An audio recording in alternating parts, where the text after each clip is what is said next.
What's up, guys? Welcome back to the Other Guys on the Badlands Podcast Network. I'm Jake Chatsky, joined as always by Paul Kilgallen. Paul, the Jets are coming off a miserable loss to the Denver Broncos. 2 days have passed. How you doing? How you feeling? Yeah, luckily the Mets rescued me yesterday because yesterday I was pretty down in the dumps about everything, and they tried to give me a heart attack and take the lead and then blow the lead and then bring it back, but they rescued me a little bit yesterday. But basically, like, I almost went full blackout on the Jets yesterday. Like, I wasn't even interested in reading anything or diving too deep into kind of what happened. I needed a little breathing room to get away from it. Obviously, I listened to Joe and Connor on Sunday night because I was still in the masochist period of wanting to soak in all the pain and watch the post game and all that.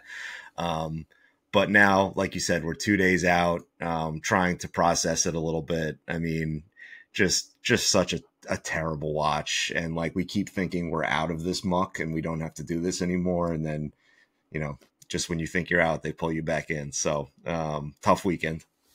Yeah, and there have been plenty of podcasts on this network like breaking down the game in specifics. So we're not going to go into like too much detail, but I do think it's important just before we move on to some of the stuff that has happened as a result of the game, to talk about a little bit of our feelings of the game. So, Paul, when you were watching it, what were the biggest things that stuck out to you as points of concern?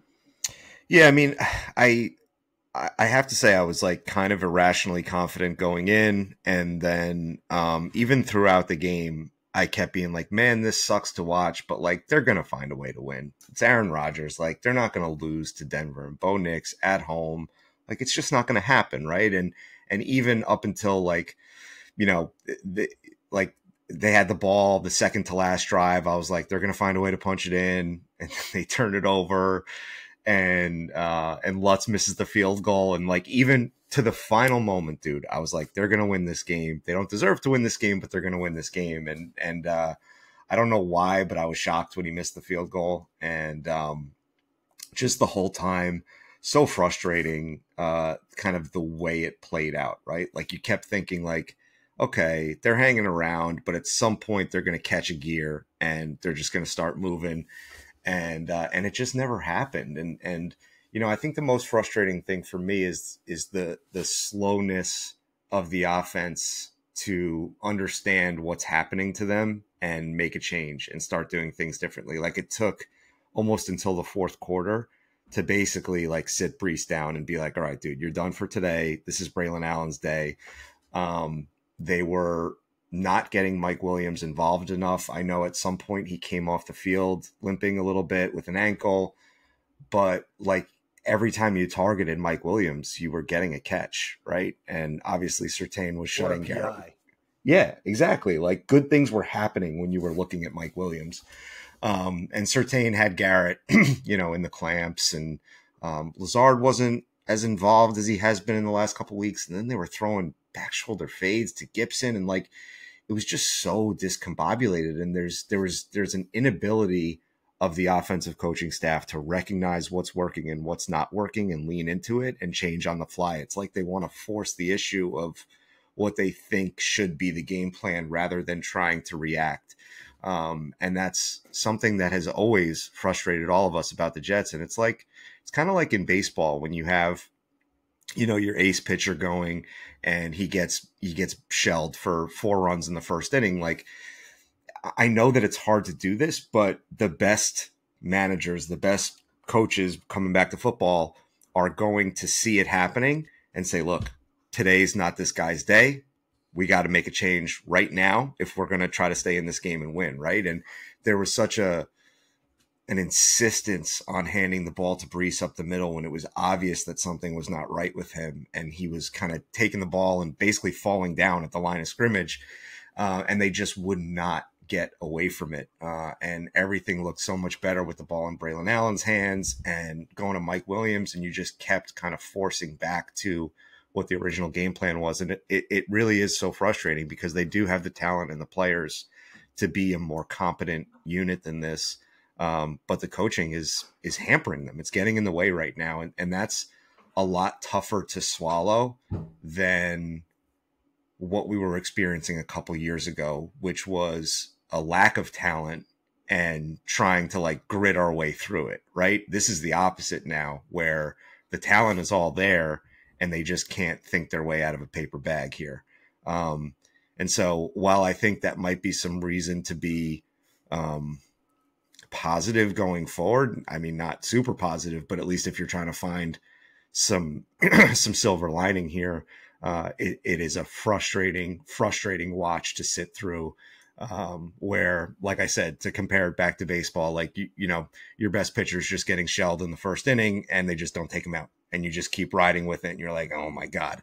So really tough watch this week. Really tough watch.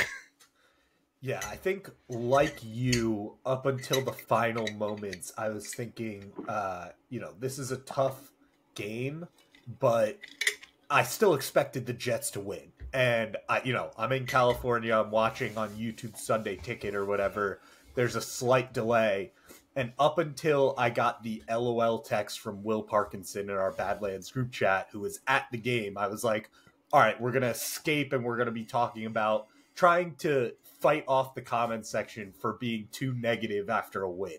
And then they don't win the game. And they didn't deserve to win the game. Like, even though it was close and came down to missing a last-second field goal, the Jets got bailed out by a no-fumble call when Sean Payton didn't have any challenges, which was like, that ball was out. The Broncos should have gotten the ball, extended the lead into scoring. You know, it would have been at least a touchdown game by then, like a touchdown to win.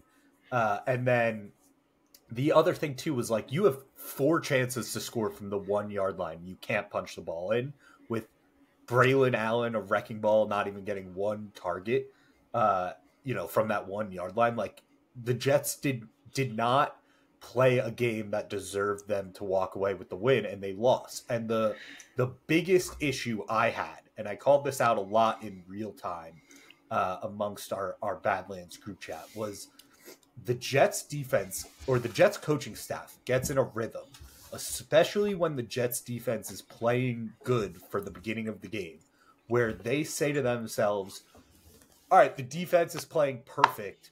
We don't need to do that much on offense because our defense is bringing our A game.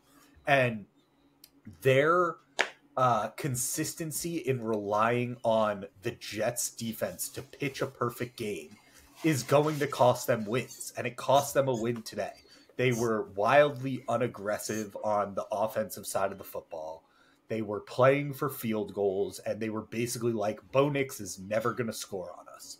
And as soon as he led that drive in the second half and scored a touchdown, it was like, oh, we're fucked. And that shouldn't be the case when you have Aaron Rodgers and an elite defense. And so I saw a tweet that was like, you can't blame one specific person or one specific group for this loss. This was a team loss. And I do think that's fair to some extent, but like, the defense played well enough to win this game. The offense didn't play well enough to win this game, but they were incredibly hampered by the coaching and the play calling. And so when I'm assigning blame to this game, I think the coaching gets it first and foremost. And so as we dive into like the fallout from this game, which is really what we want to talk about. Before we get into that, sorry, you have something. No, I have a couple more things I want to throw onto this. I know we said we weren't going to talk a lot about the game, but now here I am. I'm getting mad again while we're talking about it. So I have more to say. First of all, Meigs doesn't talk a lot in the group chat, but Meigs is like borderline Nostradamus. Like, he just throws things out that end up being true all the time. And he said in the first quarter on Sunday, he was like, just get to 10 points and you can win this game. Right. Like, he was right, dude. All you needed was 10 points to win the game, and they couldn't get it. They got to 9. So that was frustrating.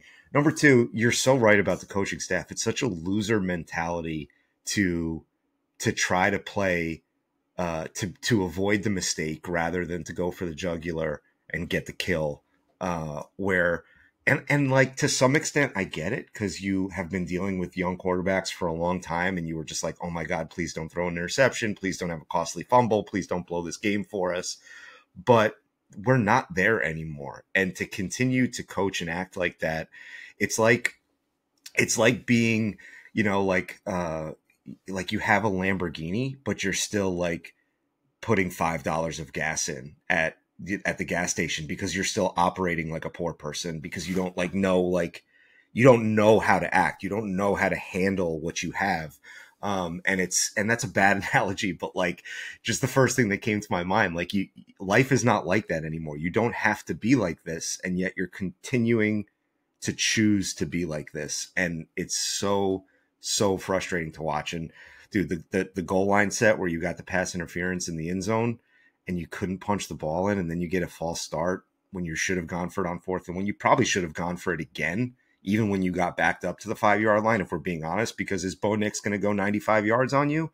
Probably not, right? So just like continuing to coach scared and like you're worried about pissing the game away instead of just saying like, hey, we have a good quarterback, like let's go for the kill every time. It's painful to watch. It's absolutely painful to watch. I can't keep doing that.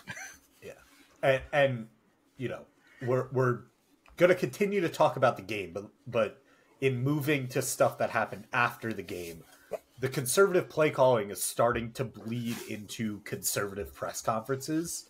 The biggest one from after the game was Robert Saleh was asked about a lot of the penalties on offense. And his response was, maybe we have to change the cadence up, which like Aaron Rodgers has been using his cadence to get free plays for 2 decades in this league.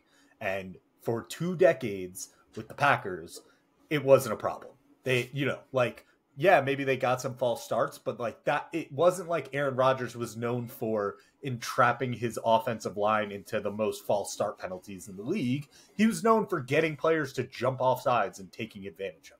So getting free plays. Yeah, Robert Saleh basically said we might need to dial that back, and Aaron Rodgers' response was, or you could hold people accountable, which Joe has pointed this out, but we need way more of that energy. We need way more of like, no, this shit will work.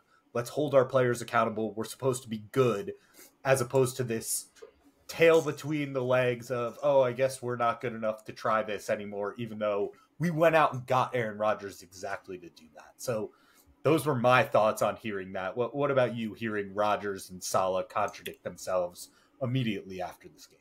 I think it's a perfect window into the sickness of the franchise that we as fans are all aware of, but like as fans, we are seeing it from the outside, so we never really get to see the full inner workings of it. Like we know it's there, we know something's wrong, we know there's a loser mentality, but you don't often get to see it at work, right? You have to kind of make assumptions. You have to say, oh, the play calling, they're playing not to lose, they're taking field goals. Like that's how we normally see it.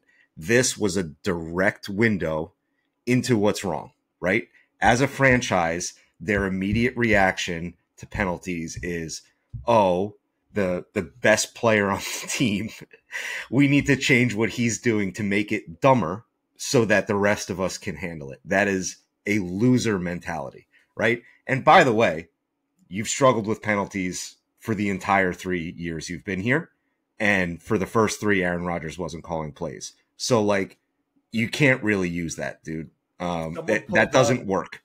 Someone pulled up the Robert Saleh quote from 2021, where he was like, we got to get it fixed. We're going to work on this, blah, blah, blah. It's like, dude, you've had 4 years. Yeah. 4 years. Same shit. And like it's a perfect look into when Rodgers goes on McAfee or he does whatever he's doing, and like last year after all that stuff happened with Zach Wilson where he didn't want to come back in, and Rodgers went on McAfee and basically was like, this shit is embarrassing, there's a rat, something needs to change, like we can't do this anymore. This is what he's talking about, right? Like the obvious answer here is hold your players accountable, don't get penalties, right? Like, and I don't even want to get into the Lazard finger guns thing because that was just a ridiculous flag that shouldn't have been a flag. But like, it's not just false starts. It's dumb penalties. It's after the whistle hits. It's everything, right? And so that's indicative of players not being held accountable. And like the easy, obvious answer is just like hold players accountable, right? And for the franchise to not be able to get there and to have this guy who came in from a healthier organization say that out loud, it's just such a perfect look into everything that's wrong on like a macro level with the Jets. And it's not just the coaching staff. It's not just this group. It spans bigger than that. And when we're talking about Aaron Rodgers being a culture changer and coming in here and trying to change the way things are done, this is an example of it. And hopefully it's a learning moment for everybody involved here where like the guy is finally saying it out loud and now the light is shining on it and everybody can take a look in the mirror and be like, all right, yeah, no, he's right. We're not operating the correct way here. I hope that that's the reaction they take to this. They seem very stuck in their ways, but hopefully this is a wake-up call. Hopefully Rodgers just takes more control and is more of an asshole about things to make, like, I would way rather Rodgers be an asshole and there be articles about how he's overriding the coaching staff and that becomes a talking point on First Take. If Rodgers is leading the way and the Jets are winning games and not calling conservative play calls, I do not give a fuck about like ESPN headlines saying Rodgers is the shadow head coach or what. Like, good at this point. Yeah. Good. We've seen 4 years of Robert Saleh as the head coach. Like, if they're not going to fire him midseason. That's not a thing that's happening. So if there's any sort of internal shakeup, I think it could be good. And I think we saw in these press conferences some of the Robert Saleh-isms like start to perforate throughout the rest of the roster. You had Breece Hall saying the cadence was what was screwing him up and causing so many penalties. We had Elijah Vera Tucker saying the O-line did their job, watch the tape. So we've got like position group infighting now. What concrete steps do you want to see from the Jets to nip this in the bud? Because I think like position groups calling each other out publicly